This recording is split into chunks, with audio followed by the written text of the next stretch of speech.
Welcome to the Learning Pines YouTube. We hope this video helps. In this video, I will explain how to connect a Wi-Fi network to your desktop computer. The first step is understanding that unlike laptops, most desktop computers do not come with built-in Wi-Fi capabilities. Therefore, you will need a dedicated Wi-Fi adapter. These come in two primary forms: external USB adapters or internal PCIe cards. Preparing your desktop simply means ensuring you have an available port or slot for your chosen adapter. Choosing the right adapter is key. USB adapters are incredibly simple.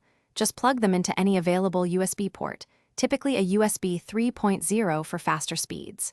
For a more permanent and often higher performance solution, a PCIe card is ideal.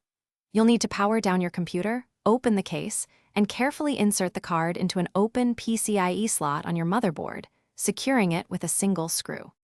Once your adapter is physically installed, the next crucial step is driver installation.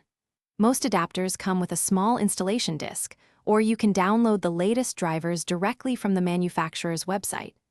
After drivers are installed, locate the network icon in your system tray, usually in the bottom right corner. Click it, select your desired Wi-Fi network from the list, and enter your network's security password to connect. If you encounter issues, first ensure your adapter is properly seated and its drivers are up to date. Sometimes, signal interference can be a problem, so try repositioning your router or desktop.